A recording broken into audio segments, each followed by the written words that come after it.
अस्तु यथाक्रमं प्रार्थनाश्लोकैः आरभामहे।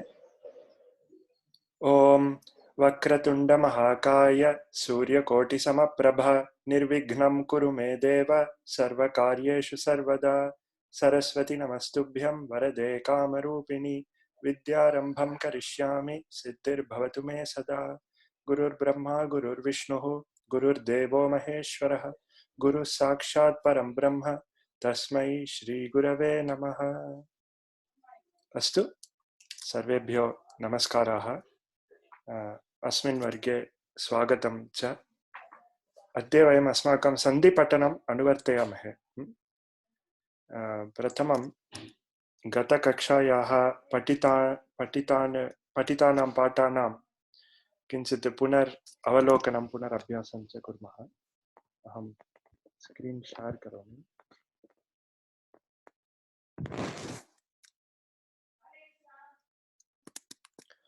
अस्तु,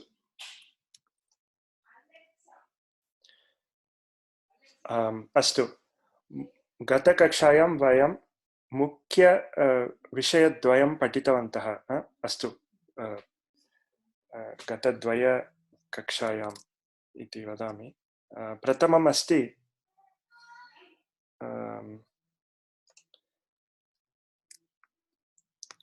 संहिता।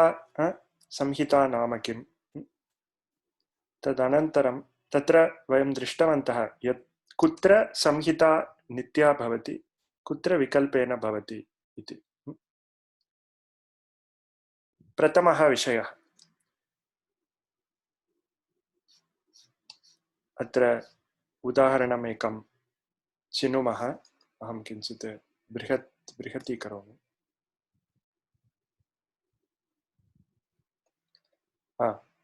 अत्र वयं जानीमः संहिता एकपदे नित्या, नित्या धातूपसर्गयोः, नित्या समासे वाक्ये तु सा विवक्षाम् अपेक्षते इति। अतः एकस्मिन् पदे एकपदे नित्या, धातूपसर्गयोः नित्या, समासे नित्या इति वयं जानीमः। वाक्ये इत्युक्ते पदद्वयम् अस्ति, तयोः योजनेन विकल्पेन संहिता जायते इति। अत्र प्रथमम् उदाहरणं भवति। अत्र भो प्लस् अति भवति इति। अत्र संहिता नित्या अस्ति इत्युक्ते यदा सन्धिः करणीयः तदा करणीयः एव, विकल्पः नास्ति इति। अस्तु, तथा नास्ति। संहिता नित्या अस्ति इत्युक्ते सन्धेः अवकाशः अस्ति चेत् सन्धिः भवेत्। इदानीं भो प्लस् अति अत्र एकपदे, so the samhita is compulsorily there, it is always there, there is no option. प्रथमं उदाहरणम् एतद् अहम् अत्र लिखामि। भो प्लस् अति भवति। अत्र संहिता नित्या, तथा एव धातूपसर्गयोः नित्या, समासे नित्या इति वयं ज्ञातवन्तः। अस्तु, इदानीं संहिता नित्या एतद् वयं जानीमः। किम् इति वयं जानीमः। The two letters are very close together, that is samhita. परसन्निकर्ष संहिता इति उच्यते। so the closeness of the two letters. Atra in the word kimapi bhavati, tatra bhakaraha akaraha, akaraha vakaraha, vakaraha punaha akaraha, tadanantaram akaraha takaraha, takaraha ikaraha. All of these are in samhita because they are very close to each other. That is the meaning of samhita. Etad pratamaha vishayah. द्वितीयः विषयः, there is a concept of nitya sandhihi and vikalpa sandhihi. एतदपि वयं दृष्टवन्तः। नित्य सन्धिः विकल्प सन्धिः इति। सो नित्य सन्धिः इत्युक्ते यदा संहिता नित्या अस्ति तदा नित्यसन्धिः करणीयः एव. So if there is samhita, and so if there is samhita and there is an avakasha for sandhi, sandhehe avakashah asti, tarhi if the sandhi is nitya sandhi, it has to be done. There is no option. So there are two options. The first one is, so if you don't want to do a sandhi, there are two ways. The first one is samhita is vikalpena. So if the samhita is vikalpena, udaharanartham aham ekam vakyam vadami, tatra vakye bahuni padani santi. So between every two words there is an option of whether I want to do sandhi or not. Danim iti api evam aham vaktum shaknomi athava ityapi vaktum shaknomi. So there is a choice. So the first option is in the samhita. The second option is in the vikalpa sandhi. If there is samhita, there is compulsorily samhita, but the sandhi that you are trying to do is vikalpa sandhi, there also you have an option. एतस्मिन् विषये एकम् उदाहरणं दर्शयामि. अत्र अनुनासिकसन्धिः इति एकः व्यञ्जनसन्धिः वर्तते. अनुनासिकसन्धिः इति अनुनासिका nyamangana, these are all anunasika letters. The fifth anunasika. We will be looking at the sandhi later, but just to give an example of the vikalpa sandhi. Anunasika sandhi iti. Atra yadi shamyatam. So I'm getting, no, I think not anuswara sandhi. This is anuswara sandhi iti. Chintayami ekanimisham. Monuswara.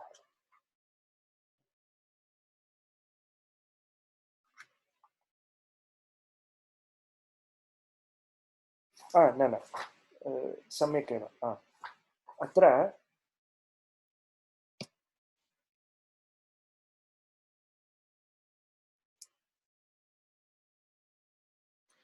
इदानीं what happens is, एकनिमिषम्, अहम् अत्र तदर्थमेव एतत् अहं दर्शितवान्. This is the sandhi. Ero anunasike anunasiko va. This is the sutram. But the sutram says va.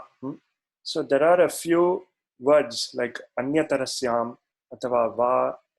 There are a few indicators of optionality in the sutra. Of course, we are not learning to read the Panini Sutra, so it's okay. Parantu tathapi aham vadami. Va indicates optionality in the sutra.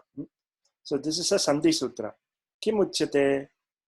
Atra udaharanani pashyamaha. Tad paryaptam. We don't need to understand what this yaraha is, anunasike, etat sarvam vayam idanim na patamaha. Parantu idanim etad plus murari iti chintayamah. So the anunasika sandhi says, if the anunasika follows as the para varna, tarhi the letter before also becomes an anunasika in the same varga. Idanim ta tha da dha na iti asti. Tatra this na changes, this dakara changes to nakara. That is the corresponding anunasika in the same varga. Etad murari becomes etan murari. Parantu vikalpena jayate yashah sandhi. Yadi vayam kartum na ichchamaha tarhi etad murari ityapi vaktum shaknumah. Ityapi lekitum vaktum cha shaknumah. Atra itopi shat mukam. Shan mukam iti. Atra dakarasya sthane tasya kramashah anuswaraha adeshah bhavati. So dakarasya sthane nakarah tatah dadha na iti. Tatra nakarah bhavati. It is the adesha. So atra because it is followed by makara. So shan mukam parantu aham सन्धिं कर्तुं न इच्छामि, सन्धिः विकल्पेन एव करणीयः, अतः अहं कर्तुं न इच्छामि चेत् षड्मुखम् इत्यपि वक्तुं शक्नुमः। षड्मुखम् अथवा षण्मुखं द्वयमपि सम्यक् एव। सो अत्र even though the samhita may be nitya, even though this may be a samasa like shanmukaha, shadmukaha ityapi vaktum shaknumah, because this is a vikalpa sandhihi. Even though the samhita is nitya, tathapi sandhihi vikalpena jayate. So idanim aham क्षम्यताम्, अत्र लिखामि एतद् मुरारी, एतन्मुरारी अथवा एतद् मुरारी। अत्र स्थानद्वये अपि संहिता अस्ति एव, संहिता अस्ति। अत्र संहिता नित्या इति नास्ति, बिकास् दिस् इस् वाक्ये पदद्वयम् अस्ति। परन्तु यदि इदानीं षण्मुखः तत्र किमपि समासः अस्ति अथवा एकपदे अस्ति अथवा किं धातुपसर्गयोः मध्ये अस्ति, तथा अस्ति चेत् संहिता नित्या भवति। परन्तु यद्यपि संहिता नित्या, सन्धिः विकल्पेन क्रियते। So we can say etad murari, even though samhita is there here, we are not doing the sandhi, because this is a vikalpa sandhi. Ataha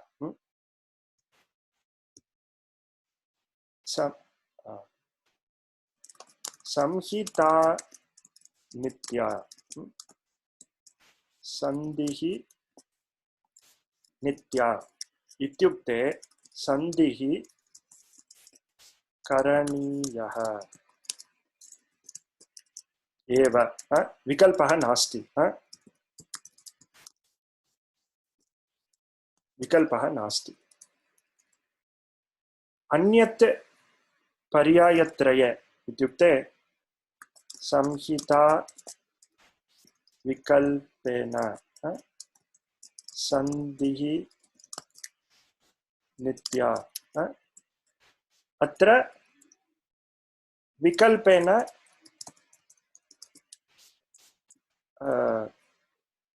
क्रियते।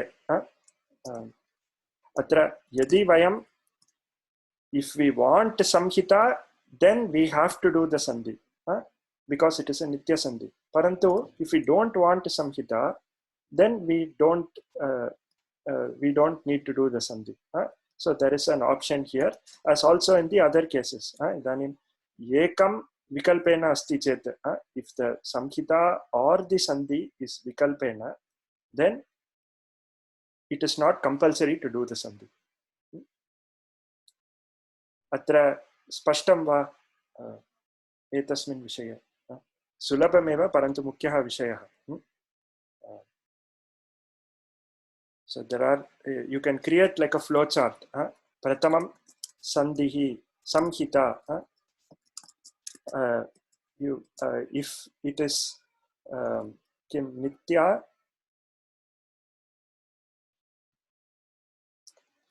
nitya, tad anantaram sandhihi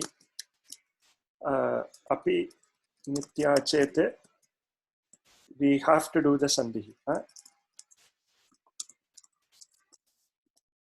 इदानीं सन्धिः एवं वदामि, सन्धिः विकल्पेन चेत् पुनः सन्धिः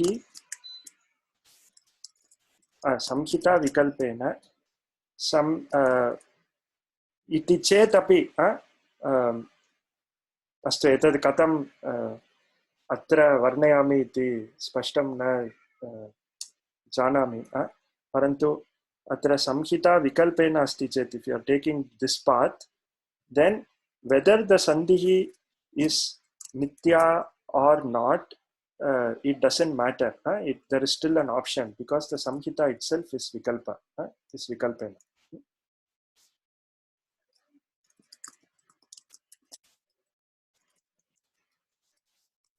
Similarly, samhita nitya asti api chetapi sandhi vikalpena asti chet sorry sandhi vikalpena asti chet sandhi vikalpena bhavati. सत्यं सत्यं सन्धिः विकल्पेन अस्ति चेत् विकल्पः अस्ति इदानीं संहिता नित्या अस्ति चेत् सन्धिः नित्या अस्ति चेत् करणीयः परन्तु अत्र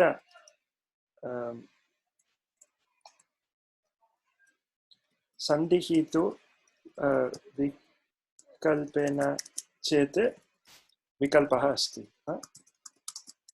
एतद् फ्लो चार्ट् इव द्रष्टुं शक्नुमः so either one of the samhita or sandhi is vikalpa, then we only need to optionally apply the sandhi rule iti astu evam kritva vayam kinchit sandhi vishaye pravishaमः अत्र अहं किं दर्शितवान् तत्र अत्र एकादेश सन्धि अस्ति. This is the template of sandhi template evam स्थानी इति परनिमित्तं पूर्वनिमित्तं कार्यं स्थानी इत्यस्मिन् स्थाने किमपि कार्यं भवति आदेशः वा आगमः वा लोपः वा आदेशः नाम substitution आगमः नाम addition लोपः नाम subtraction अत्र the sthani can at the sthani any of these three karyam can happen and the nimittam is the condition for the sandhi to take place so sometimes there is a purva nimittam kadapi paranimittam asti kadapi निमित्तद्वयम् अपि अस्ति पूर्वनिमित्तम् अपि अस्ति परनिमित्तम् अपि अस्ति इति तत्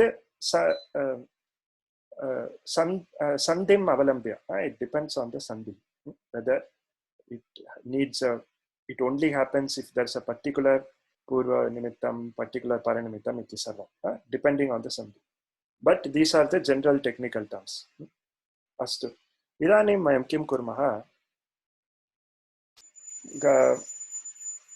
वयं यत् पूर्वमेव पठितवन्तः यान् सन्धीन् पूर्वं पठितवन्तः तान् एतस्मिन् अनया दृष्ट्या पश्यामः we will look at it from this template view किम् अस्ति स्थानी किं परनिमित्तं किं पूर्वनिमित्तं किं कार्यं किम् इति we will start with swarasandhi because that is the one easiest to remember अस्तु अत्र चार्ट् अस्ति प्रायः जयकुमार महोदयः इतोपि स्पष्टतया एकं रचितवान् अहं तद् न प्राप्तवान् अतः एतद् दर्शयामि प्रथमं वयं यन् सन्धिं कुर्मः सो यन् सन्धि इत्युक्ते इकारस्य स्थाने अस्तु इकार उकार ऋकारस्य स्थाने क्रमशः यकारः वकारः रेपः आदेशः अस्ति यत्र the subsequent letters are the following letters are evam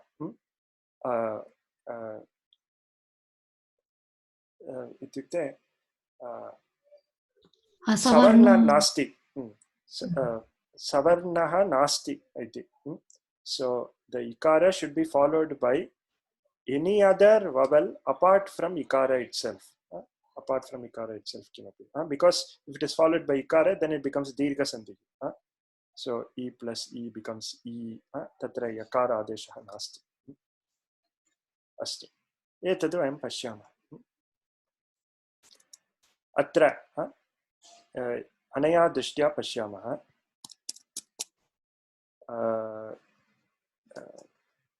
यन् सन्धेः किम् उदाहरणं किम् इति अस्ति एतदहम् अत्रैव दर्शयामि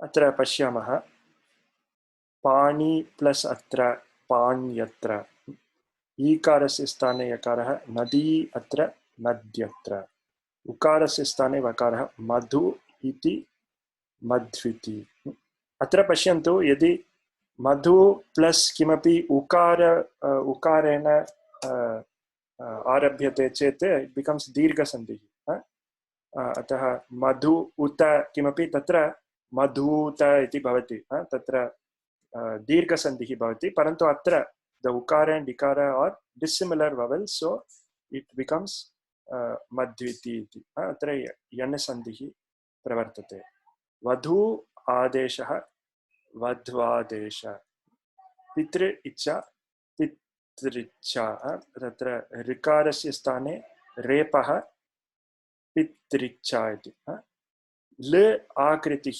लाकृतिः इति प्रायः लकारः लौकिक प्रयोगे तावत् विरलतया एव दृश्यते अतः एतद् चिन्ता मास्तु परन्तु लकारस्य स्थाने लकारः आदेशः लाकृतिः इत्युच्यते अस्तु एतद् यणसन्धिः इदानीं वयम् एतस्मिन् दृष्ट्या अत्र पूर्वनिमित्तं किमपि स्थानी किमपि परनिमित्तं किमपि कार्यम् अत्र कार्यं किमपि इति चिन्तयामः स्थान्याः स्थाने किमपि कार्यं भवति इति वयं जानीमः अस्मिन् स्थाने एतद् इदानीं प्रथमं यण् सन्धेः कृते कुर्मः यण् सन्धिः अस्तु अहं पृच्छामि सः वा सा एव कृपया उत्तरं ददातु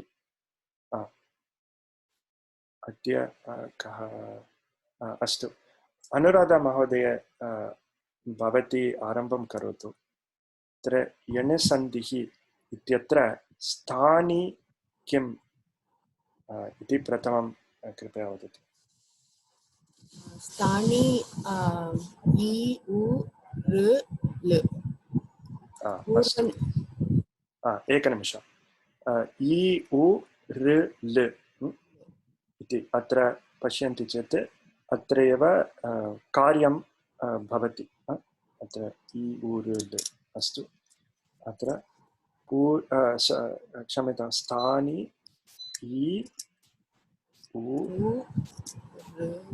ऋ ल ल कथं तत्र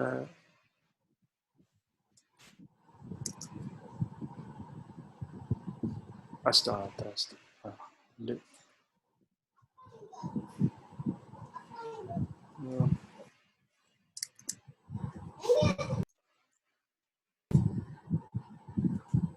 इ उ ऋ ल अत्र पूर्वनिमित्तं किम् पूर्वनिमित्तं नास्ति पूर्वनिमित्तं किमपि नास्ति अपि नास्ति परनिमित्तं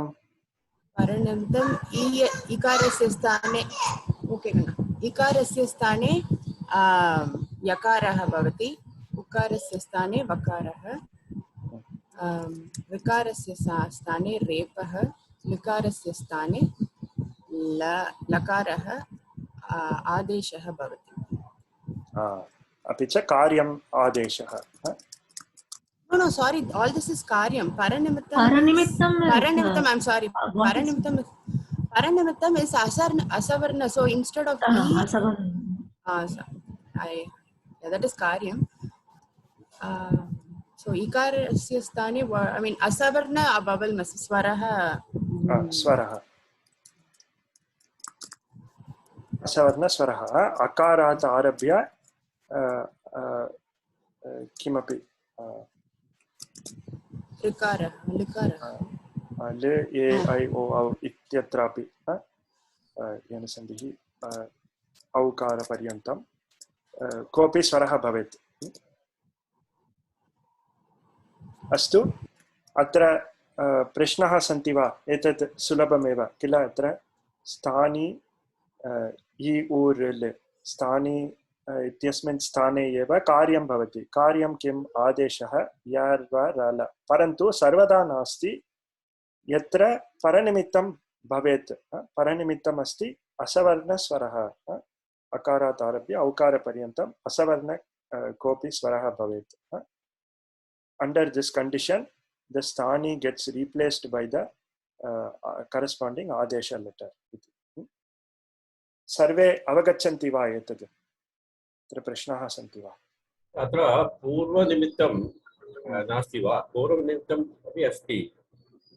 इ उ ऋ अक्षराणि अपि स्थानी एव इ उ ऋ। The इ उ ऋ are being substituted. परन्तु पूर्वनिमित्तम् इत्युक्ते if there is a requirement of a swara before the sthani, atra pani, atra if there is a condition that only nakara has to be there before the e, then it is a purva nimittam. Parantu asmin sandarbhe kimapi purva nimittam nasti.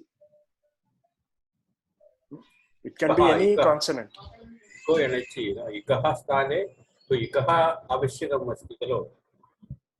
इकः is the sthani. पूर्वनिमित्तं नास्ति वा? न, पूर्वनिमित्तं नास्ति. पूर्वनिमित्तं is what has to be before the sthani for the sandhi to take place. Okay. अस्तु, अत्र इदानीं परमेश्वरन् महोदयः उक्तवान्, अतः अहं वदामि. there is how to interpret this sutra.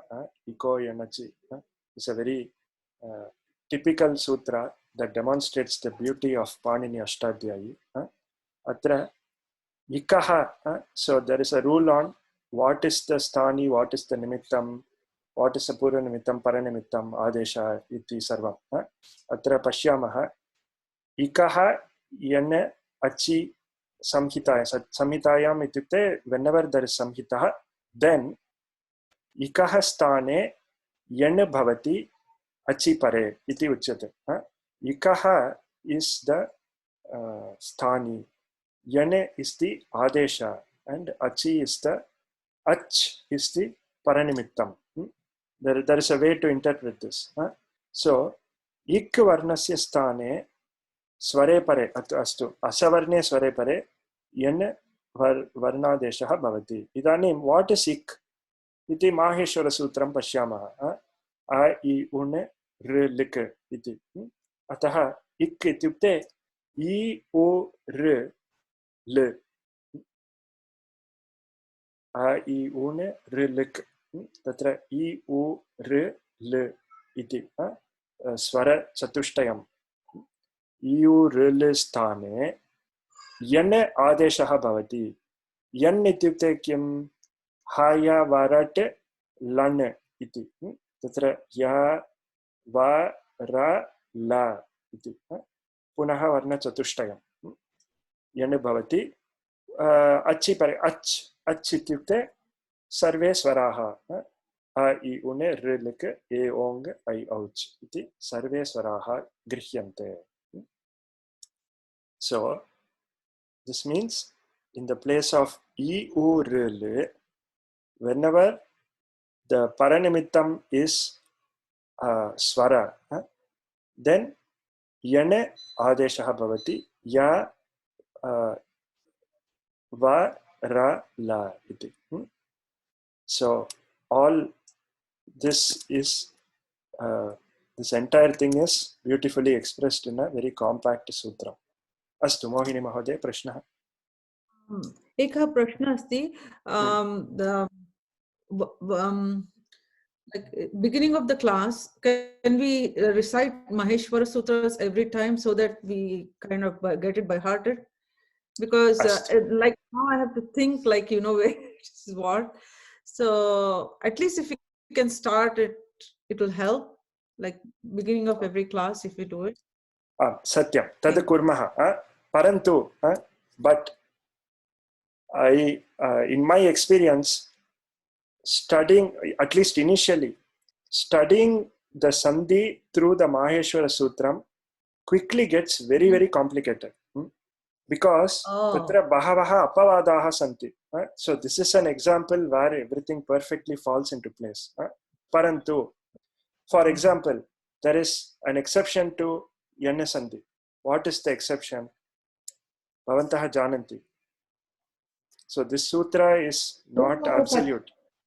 If there is ya and va, then they don't have to be said, something like that. Like there is a vikalpa. No. Atra vikalpa nasti.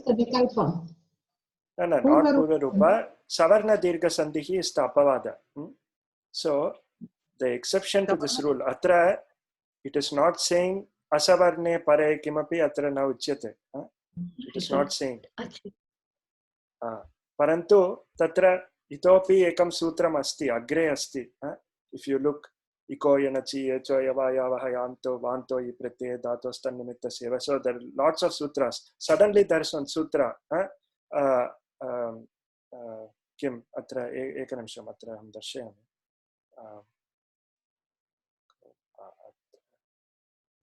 I thought even the priority of the sutras varies depending on where the sutra appears in the.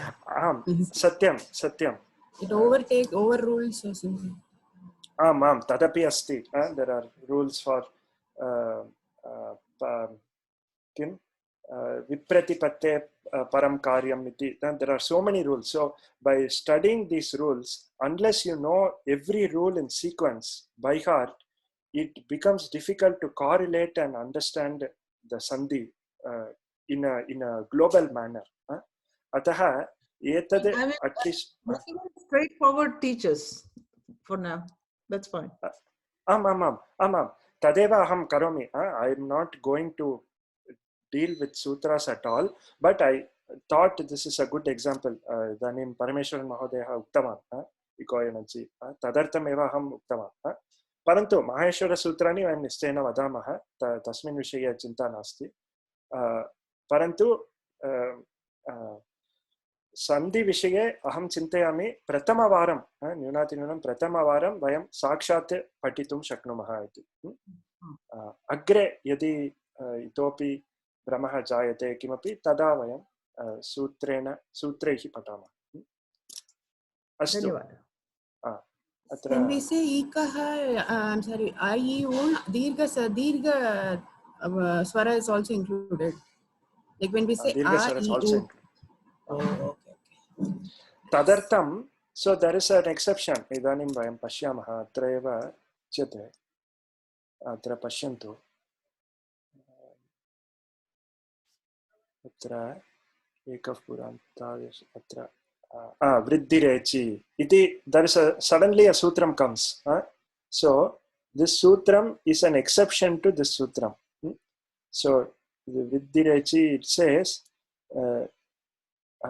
astu, it is the rule for vriddhi sandhihi. Astu क्षम्यतां vriddhi sandhihi. Atra akassavarne dirghaha iti kutrapi agacchati. I forgot where it is. Atra asti. Akassavarne dirghaha. This is the rule for savarna dirgha sandhihi. But it suddenly comes after so many rules. So unless you know that Iko Yanachi has all of these exceptions, then it becomes difficult to fully understand the sutra. Astu. Yanasandhihi iti uchyate. Anantaram ayavayava sandhihi iti vayam kurmaha.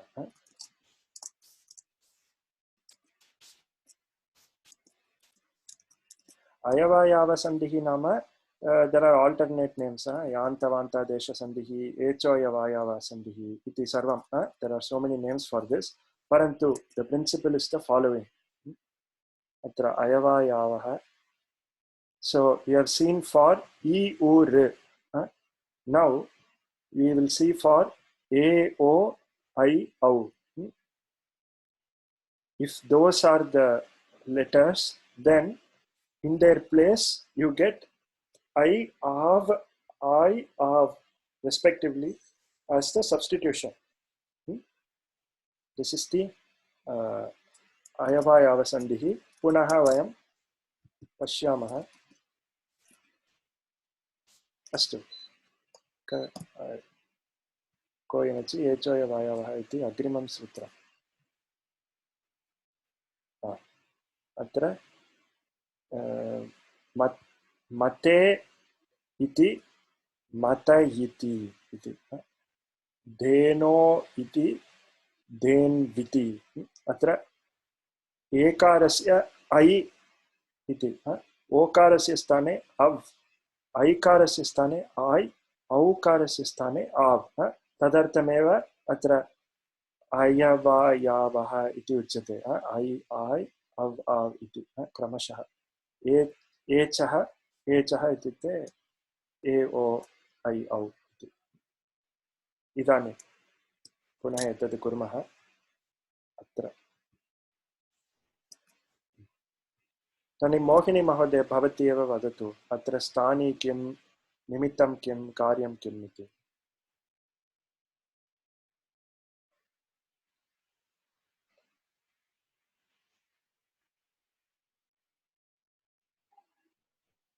Mute मध्ये भवति. Sorry, thanks. A O I out. स्थानी भवति.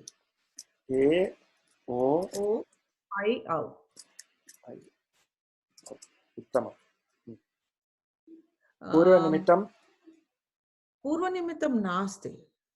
पूर्वनिमित्तं किमपि नास्ति. परनिमित्तं निमित्तं would be any vowel.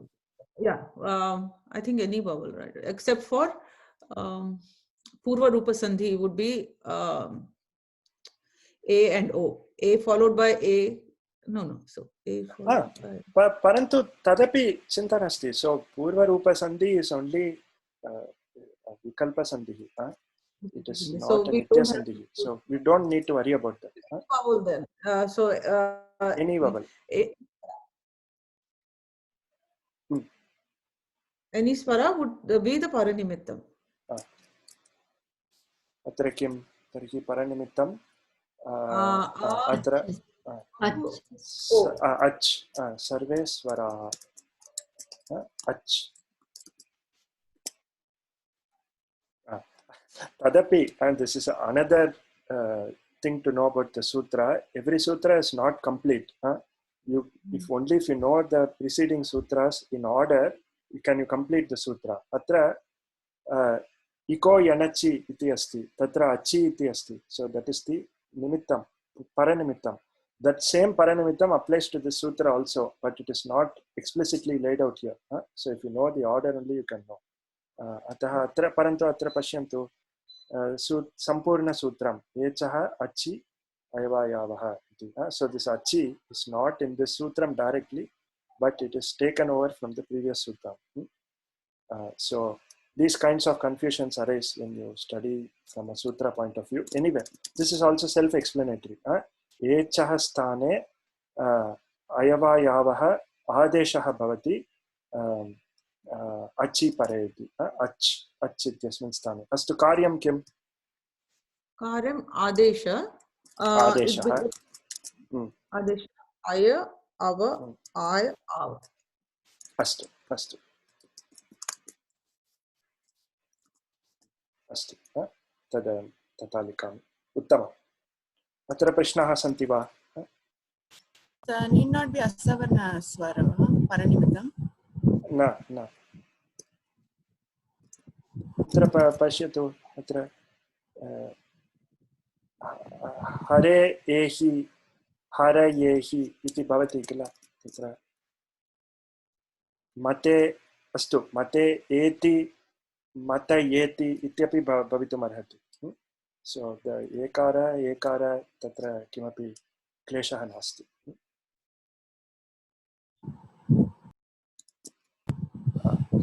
Thanks. अत्र अयवायावसन्धिः. अनन्तरं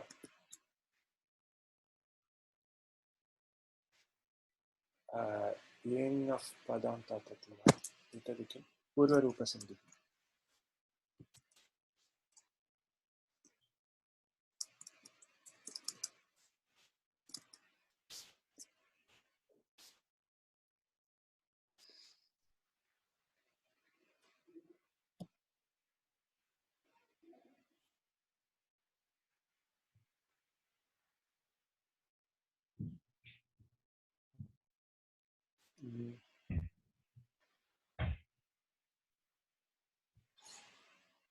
ओ अत्र विकल्पः. So this does not say there is a vikalpa for the purva rupa sandhi. अस्तु, प्रथमम् एतत् पश्यामः, अनन्तरं विकल्पः अस्ति वा नास्ति वा इति. ओ इदं सूत्रम् एचोयवायावः अस्य अपवादरूपेण आगच्छति. So it means that it is an exception to the एचोयवायावः, which means something like इदानीं हरे asti, harayasti, we cannot say that it has to be hare sti. Evam va? Astu.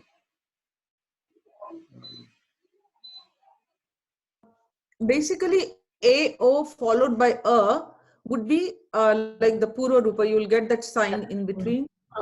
Yeah. The A drop, instead of A, you will get that Avagraha, Chinha. Yeah, this is only the exception. I mistakenly Yeah, thought that's what that I thought. exception. Actually, is not there. If I remember correctly, Havat Mahodaya, when I said that, the Paranimitta, it can't be Ach, because if A and O are followed by A, then what happens is the A will be dropped and you get the Avagraha Chinha. So each. That is Satyam. Astu. So इच्छति भवति इति भवति वदति. अस्तु, तथापि चिन्तयितुं शक्नुमः. परन्तु मम क्लेशः अस्ति, is this a nityasandhihi or vikalpasandhihi? There is no va here, which means it is a nityasandhihi. Oh, okay. Which means apavada rupena bhavati eva. So it has to be like this. So for example, hara kim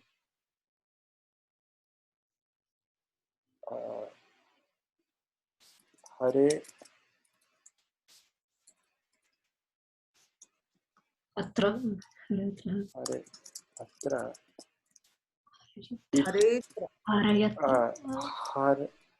Hare, hare Yeah, Haritra. then avagraha chinna anantaram tra iti bhavati.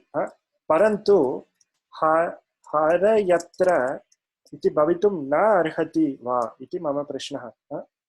So if this is a vikalpa sandhihi, then astu atra samhita tu kim अस्तु अत्र संहिता विकल्पेन, परन्तु यदि संहिता अस्ति तदा सन्धिः क्रियते.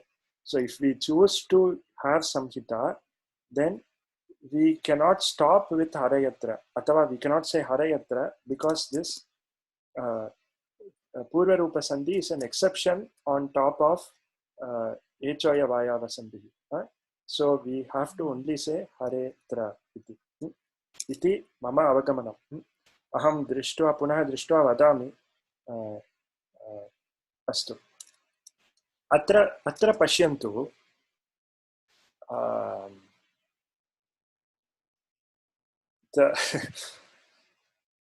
This is astu kim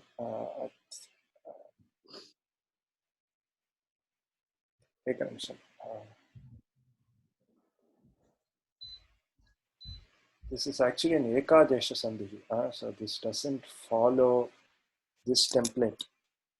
This template.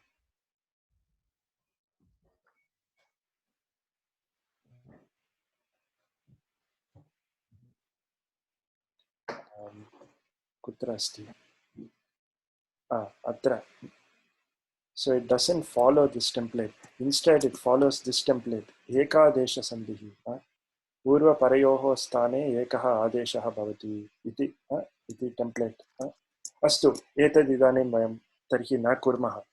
Parantu atrapi evaneva bhavati. I found the one that I don't know, Jay Kumar ji sent us. In that, I think initially we said Purva Rupa Sandhi was Vikalpaha, but then we struck it off later. Evam va? It's not. Astu. Not Vikalpaha. Not Not Vikalpa.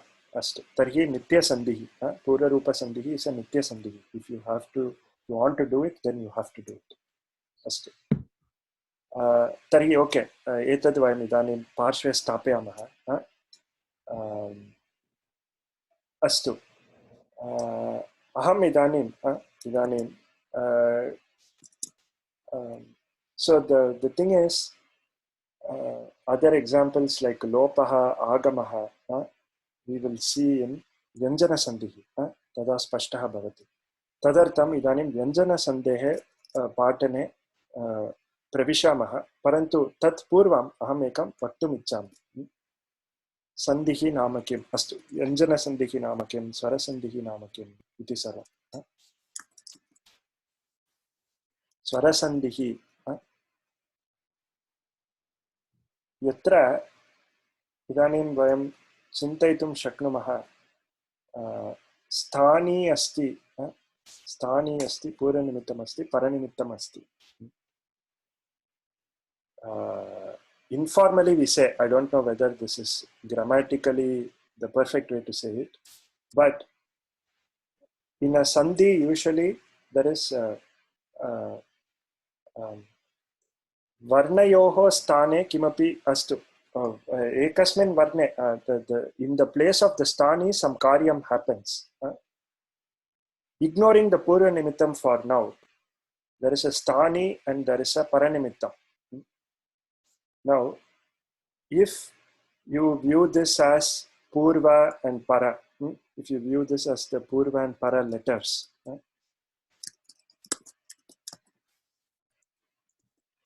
so if you think of, for example, atra kimapi etad murarihi, so this dakara and makara iti chintayamaha, the paranimittam and the sthani. If you take both of those and look at what they are, if the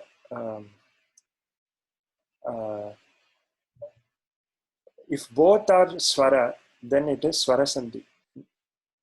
If either one is a vyanjana or both are vyanjana, then it is called a vyanjana sandhi. If this dakara or the initial one is a visarga, then it is visarga sandhi. Visarga sandhi can be followed by either swara or vyanjana. So evam chintayitva vibhagatrayam kriyate. Swara plus swara, swara sandhi.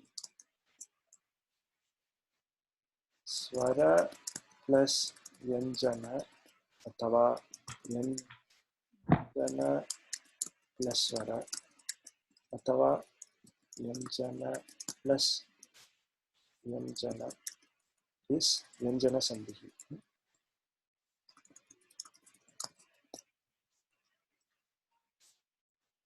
विसर्गः plus किमपि विसर्गः इति विभागत्रयं क्रियते. स्वरसन्धिः, व्यञ्जनसन्धिः, विसर्गसन्धिः. इदानीं व्यञ्जनसन्धेः कानिचन उदाहरणानि पश्यामः. Please note, व्यञ्जन sandhis as described in our Shiksha book are very, very basic. They do not deal with the exceptions, the subclauses. Etat sarvam atra nasti. Sulabha ritya eva diyate. Asmin stare tad paryapta. It is enough if we study that. Idanim atra chutva sandehe shap iti apavadaha asti tad atra na dattam iti sarvam. It is not necessary for us. You don't need to read it from a sutra point of view because Vyanjana Sandhihi is very, very, I mean, unless you know the full sutra list by heart, it's difficult to read by the sutra. Ataha vayam kim kurmah asmakam pustake dattam asti tad vayam patamah. Vyanjana Sandhayah iti. अस्तु परमेश्वरन महोदय भवान् अत्र यत् लिखितं तद् पठतु कृपया.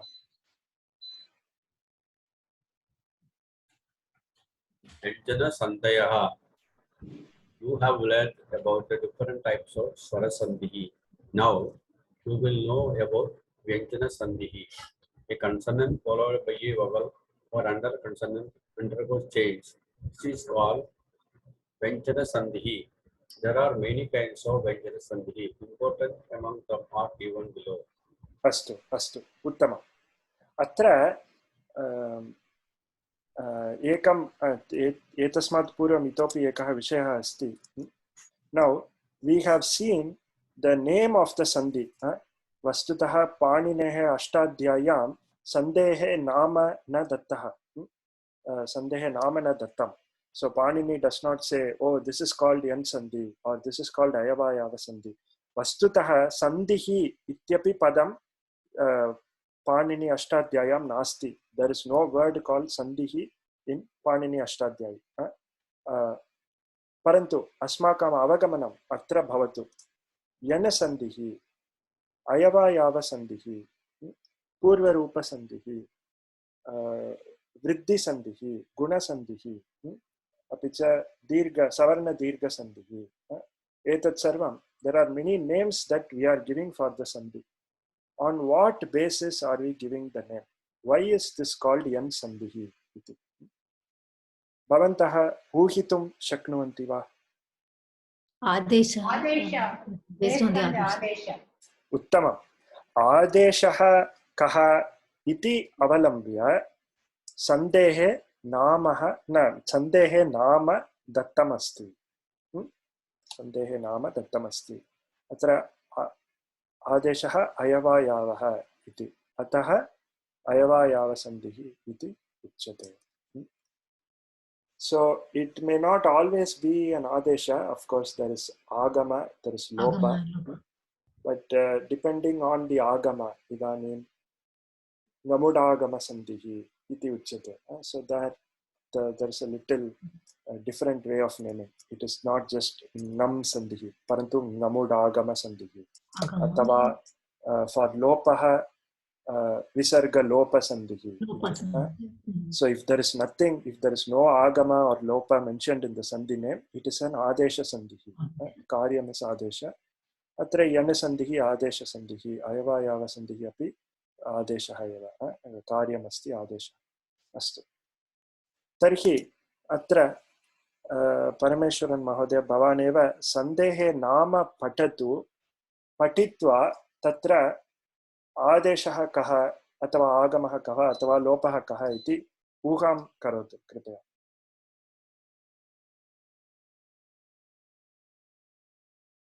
Kimapi na shruyate? Shushta Sandhihi. Chutva Sandhihi. Shushta Sandhihi. Tatra Shakaraha asti. Shakaraha asti. Shakaraha api asti. Shakaraha Shakar. Shakaraha Shakaraha Shakaraha Shakaraha. Astu. Atra Uttama. Dhanyavadaha. Atra ekam vadami. In the Vyanjana Sandhihi, usually there is a tongue twisting. Tatra Schutva Sandhihi, Shtutva Sandhihi, Jashtva Sandhihi. So there is a lot of tongue twisting. To enable ease of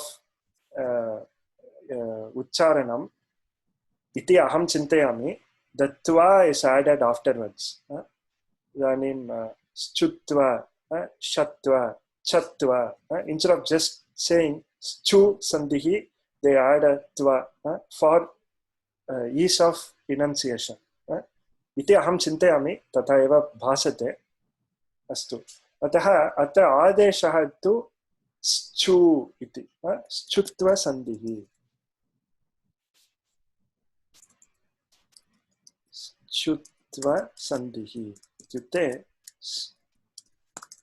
chu. Schutva Sandhihi. Astu. Idanim chu ityukte kim etat sarvam astu aham vadami, but it is not required. When you look at the adesha, don't it is not necessary that you have to think of Maheshwara Sutra and to think, oh, where does Sha come and things like that.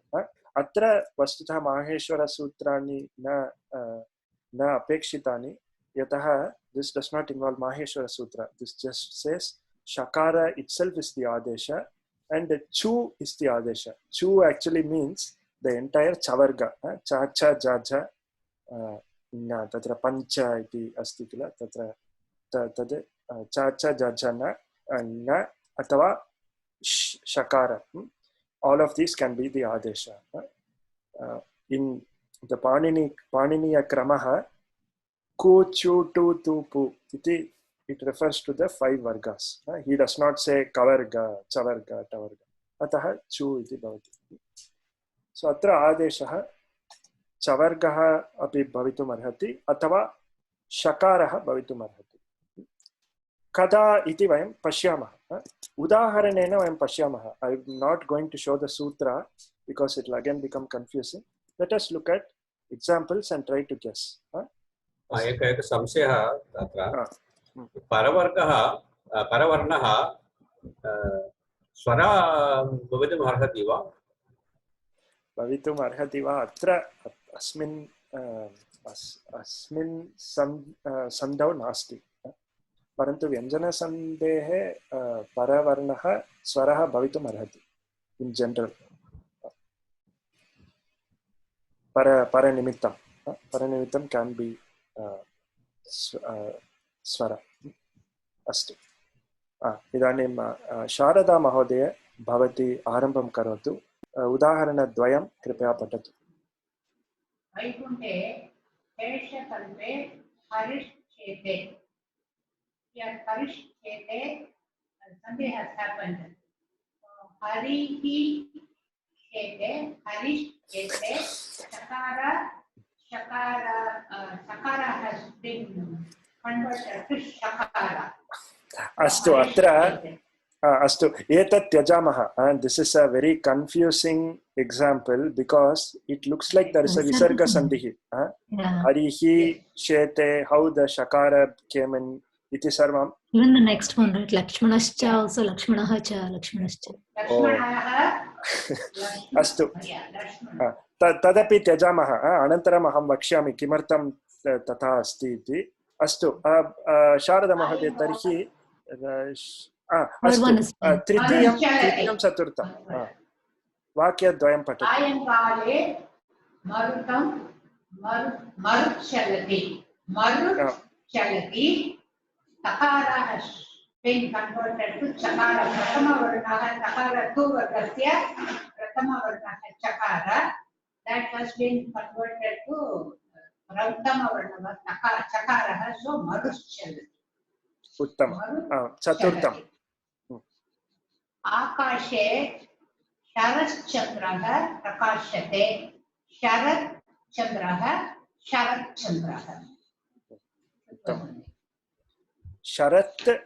चन्द्रः शरत् चन्द्रः अत्र उच्यते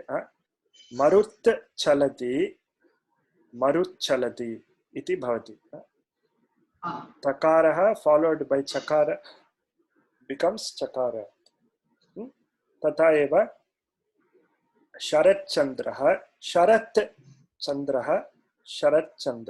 इति अस्तु उत्तमं धन्यवादः शारदा महोदय इदानीं in this sandhi what is the sthani and paranimitam तदेव वयं उदाहरणानि कृत्वा ऊहां कुर्मः okay thanks अस्तु भाग्या महोदय भवती पठतु पंचमं षष्ठं च संजीवनी मृतम् उज्जीवयति उत् जीवयति तकारस्य स्थाने जकारस्य आदेशः भवति उज्जीवयति बालः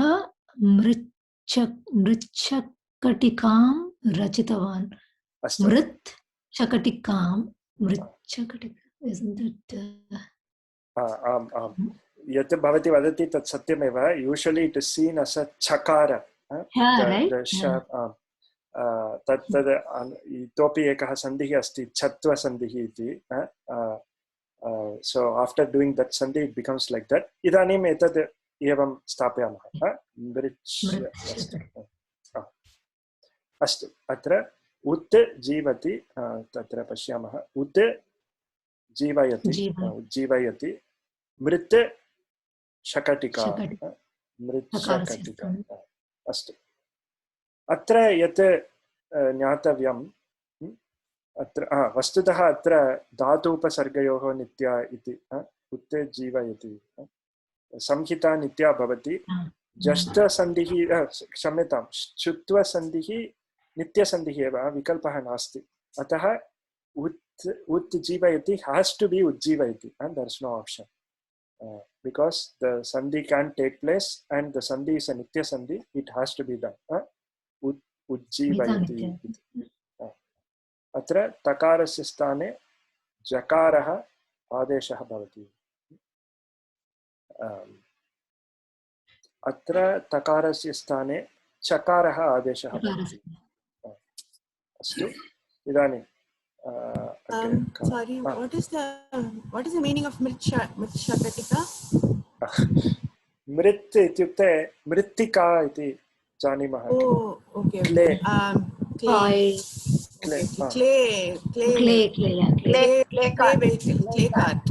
clay cart kavyam is mritshakatika satyam it is actually a play authored I think in 12th century or 15th century nasmarami but it talks about a toy that is given to a child which is the clay cart made of clay iti tata I was thinking mrit meaning death and I'm like death and clay or I mean death and I got confused thank you astu agre idanim Venkataraman महोदय भवान् कृपया पठतु तत् ज्ञात्वा पठ तज् ज्ञात्वा पठ it is तत् ज्ञात्वा पठ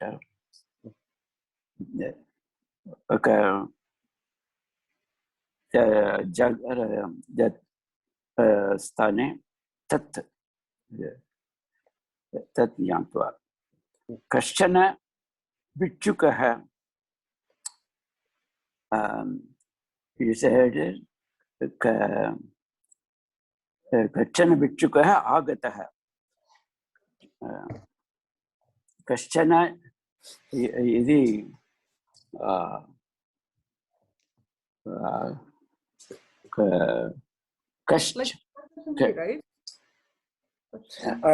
विसर्गसन्धिः एव प्रथमं विसर्गसन्धिः क्रियते सो अस्तु एतदपि त्यजामः इदानीं तत् ज्ञात्वा पठ तत् ज्ञात्वा पठ अस्तु पर्याप्तम् उत्तमं महोदय अत्र पश्यन्तु तद् ज्ञात्वा सो वस्तुतः दिस् ज्ञा इस् अ काम्बिनेशन् आफ् जकार तद् वयं जानीमः वा there is a lot of confusion about this एतत् जकार प्लस् किम्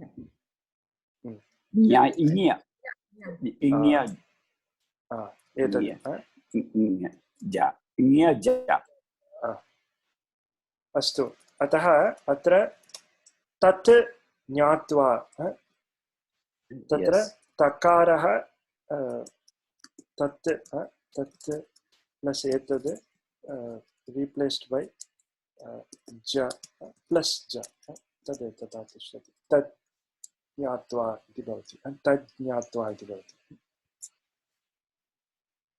अस्तु क्षम्यताम् अत्र उत्तमम् अस्तु इदानीं हेमा महोदय भवती समापयतु कृपया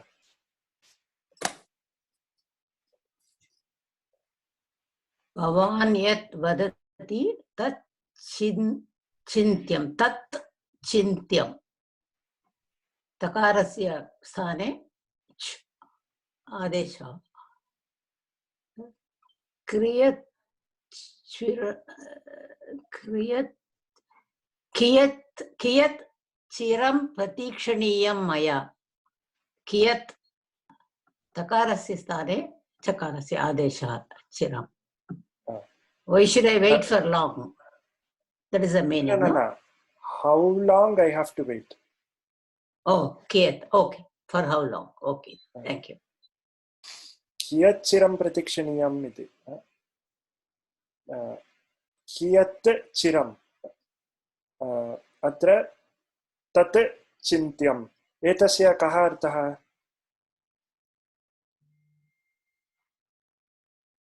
भवान् यत् वदति तत् चिन्त्यम् that should be चिन्तनीयम् उत्तमं चिन्त्यं चिन्तनीयम् उत्तमम् इति किं पर्याय शब्दौ चिन्तायोग्यं चिन्तनीयम् उत्तमं चिन्तितव्यं सत्यं सत्यं so two closely related pratyayas are tavya taniyar iti vayam janimah tayoho api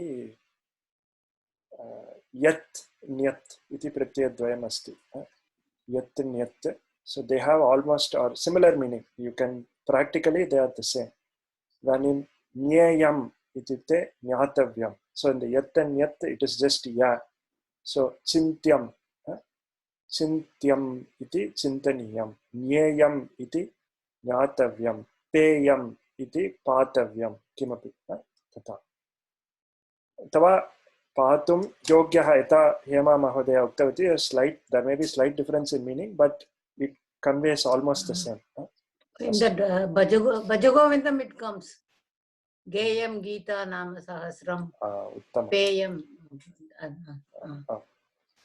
गेयं गीता नाम सहस्रम् इत्युक्ते नाम सहस्रं गानीयम् it has to be sung इति देयं दीनजनाय च वित्तं देयम् उत्तमम्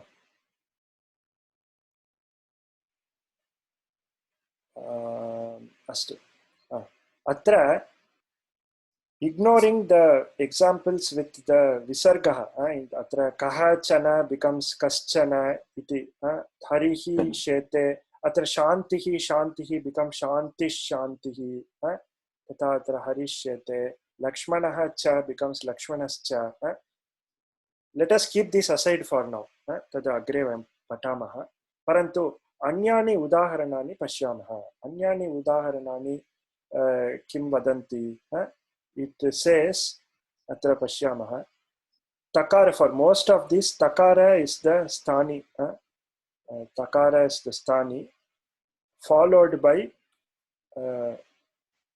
cha ja sha ja punah cha iti sarvam so using this can we guess what is the sthani nimittam and adesha astu aham पृच्छामि एकं पृच्छामि कः वक्तुमिच्छति अस्तु अनुराधा महोदय भवती एव वदतु कृपया किं चिन्तयति भवती स्थाने तवर्ग अथवा सकारः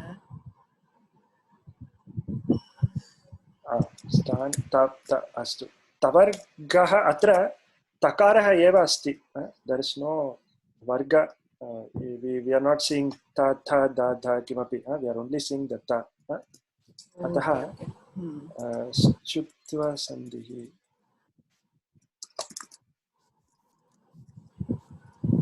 astu etadaham punah lepayami chutva sandhihi atra sthani takarah अपि च अत्र कुत्रापि सकारः अस्ति इति चिन्तयामः अस्तु पूर्वनिमित्तं परनिमित्तं कार्यं परनिमित्तं शकारः वा chavarga you said chu is chavarga अथवा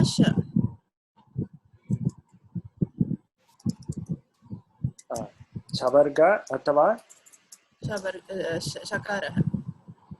शकारः अत्र शकारः अत्र पश्यन्तु मृत् शकटिका मृत् शकटिका इति शकारः अत्र अस्तु शकारः कार्यं किम् आदेशः वा आगमः वा लोपः वा?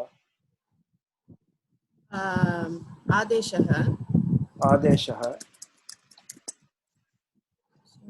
तकारस्य स्थाने चवर्गः भवति, न तकारस्य स्थाने च भवति, तकारस्य स्थाने किं भवति?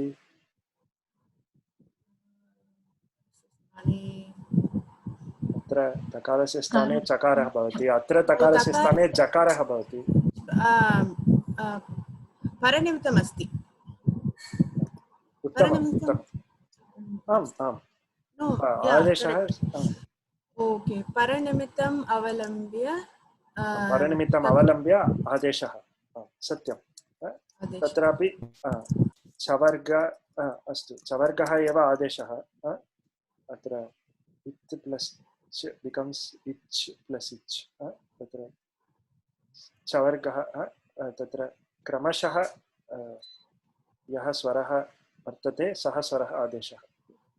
So if it is jakara, the paranimitam, then again this is jakara plus jakara, ujji bhavati. Uttama. Athava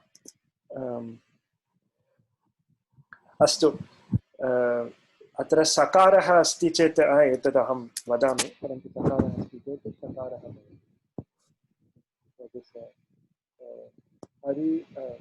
So imagine the visarga to be sakara. If you imagine the visarga to be sakara. The voice is suddenly slow. So, what is it in Mritshakatika? Is it Adesham or Mritshakatika? What is it? Place of Sha, Cha is coming. In the place of Ta, Cha comes. Cha is coming. Astu. Atra astu. Vayam aham agre vadami, parantu this is the template. Etade vastutah, it's a bit more complicated than this, parantu chinta nasti. Atra aham darshayami. Now I'll show the sutram.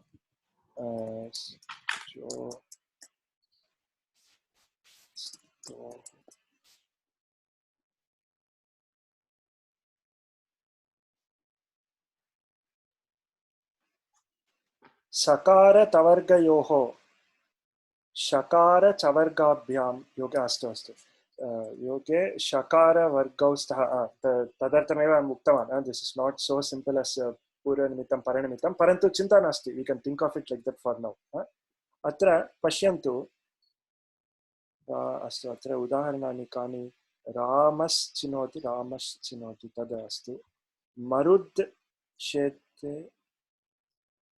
अत्र पश्यन्तु मरुच्छकटिका इति अस्ति किल क्षम्यतां मृच्छकटिका तत्र अत्र उच्यते there is another sandhi using which it can take the छ फॉर्म तदपि वयं पठामः छत्वसन्धिः इति उच्यते परन्तु सः सन्धिः विकल्पसन्धिः इति चिन्तयामि वा इति so if you want you can do this sandhi otherwise you don't need to do this sandhi vikalpa sandhi so you can stop at mrit shakatika or you can say mrit chakatika iti chakaram tatra chakarah adeshah bhavati chatva sandhehe karanat ityapi vayam vaktum shaknumah parantu here we stop at marut shete iti chutva sandhi iti astu so I mean, it is not necessary to know that, oh, it is, this is the sthani, this is the nimittam, etat sarvam manasi bhavitavyam iti nasti. But the thing is, when you look at the example, you should be able to understand either join or split. So that I think will be easier, it will come with practice. Astu. Idanim atra उच्यते कः वा का पठति मोहिनी महोदय भवती एतद् पठति वा यत् आङ्ग्लभाषायां दत्तमस्ति Observe the first example here. In brackets, it is it's shown that sakara plus sha is equal to sha. Shakara is equal to shakara. When sakara and shakara are juxtaposed. Sakara is replaced with shakara. The letter that is replaced, sakara, is by another is shown in bold type. Try to understand the other examples similarly. Shtutva sandhehe niyamaha. When sakara and tavarga letters come in contact with shakara and chavarga letters, the former are replaced by the latter respectively. This is known as chutva sandhihe. In table shown atra tavarga iti uchyate. So the tavarga is actually that idanim Anuradha Mahodaya सम्यक् एव उक्तवती अत्र तवर्गः इति भवति वस्तुतः. All our examples it was only takara, parantu tavargah iti uchyate. There are additional exceptions to this rule, so you will not see like thakara or kimapi. Astu etad paryaptam. Astu Mohini Mahodaya kripaya anuvartayatu. In the table shown below, when any of the letters of the first column comes before or after any of the letters of the second, those in the first column are replaced by those in the third respectively. So we have three columns. One is the sakara followed, is it followed? No, this is replacement, right? Yeah, Adesh, Sthani. Sthani. So takara followed by chakara will, the first one I think it says sakara followed by shakara is sha. So same, do we apply to the other letters to the say also? This is so the sakara, shakara, shakara. So this is a separate kind of case. Then all of these are yet another case. Okay. Tavarga, chavarga becomes chavarga. Okay. So actually, astu. So ta varga, ta followed by cha becomes cha, tha followed by cha becomes cha, da followed by ja becomes ja, dha followed by cha becomes cha, na followed by nya, na followed by nya becomes nya. So whatever is the following word, that's what it becomes, the first word. Yeah, I know. I used to remember that when tavarga and chavarga is there, this chavarga, they are enemies. Like that I will remember. So this ta will always go away and only cha will stay. Like that I'll remember. तत् भवति तत् मित्रवत् आदेश मित्रवत् आगमः शत्रुवत् आदेशः इति. Okay. That's how I'll remember. तत् सत्यमेव. परन्तु अत्र the tavarga goes away and the chavarga comes in. So the chavarga is an adesha of tavarga. So but this is both ways, no? This is both ways. Tadattameva aham vadami. When any of the letters of the first column comes before or after any of the letters of the second column. So both ways. Idanim both ways it astu. Tad samyak eva. Idanim, we will go a bit more into detail, but idanim chintayatu, when the tavarga and chavarga, if they can, when they come into contact with each other, it can be first tavarga, then chavarga, atava first chavarga, then tavarga. The astu. I'm trying to think of an example when there is first chavarga and then you get tavarga. I am having difficulty interpreting that mrutshakatika. Mrut plus shakatika means ta is followed by sha, right? How did it become cha? The sixth, number 6. In the examples, number 6. Mrutshakatika. How did it become? Ta followed by sha became sha there.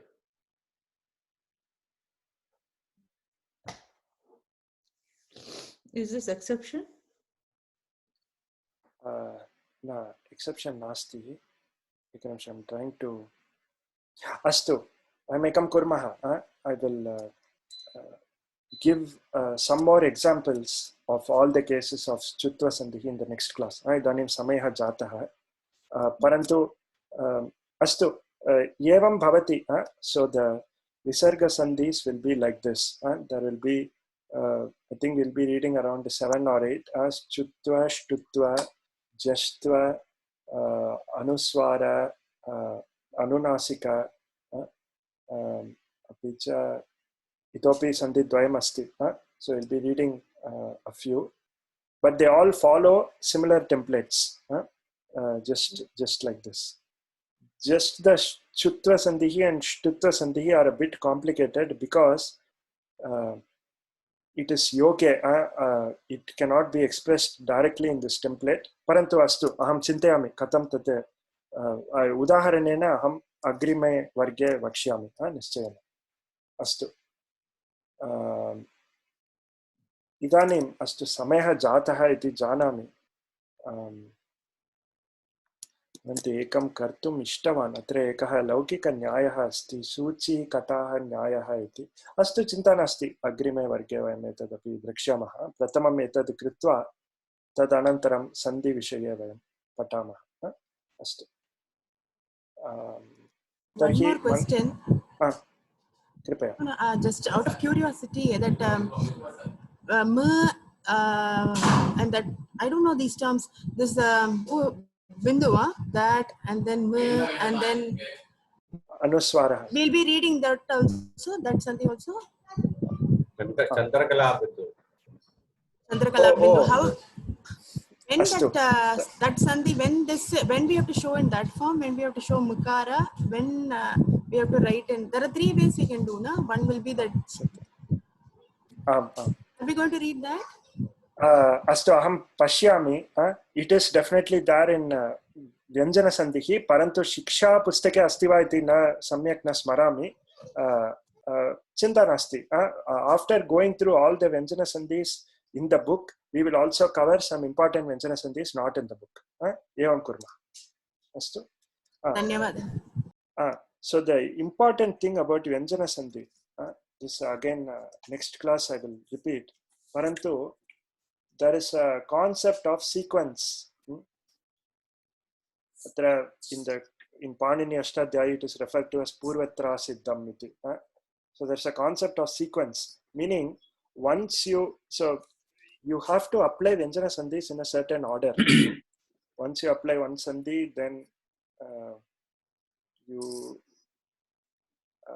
cannot apply certain other Sandhis iti. Astu, parantu even naturally you can see like this Mrit Shakatika, Mrit Shakatika, tadanantaram it becomes Mrit Shakatika, and then later it may follow with yet another Sandhi to become Mrit Shakatika iti. So there is typically in common usage there is a sequence of Vyanjana Sandhihi, Sandhayaha that are done to achieve the final form. So by practice it is very easy to know this sequence. Astu tadeva vaktum ishtavam. Punah aham agrime varge vakshyami. Idanim samapayamah. Mangalashloka muktva viramamah. Yadi itovi prashnaः सन्ति चेत् कृपया कक्षायाः अनन्तरं पृच्छतु. अस्तु. ओम पूर्णमदः पूर्णमिदं पूर्णात् पूर्णमुदच्यते पूर्णस्य पूर्णमादाय पूर्णमेवावशिष्यते. ओम शांति शांति शांतिः. हरिः ओम श्री गुरुभ्यो नमः. हरिः ओम. अस्तु. धन्यवादः महोदय. धन्यवादः. धन्यवादः. धन्यवादः.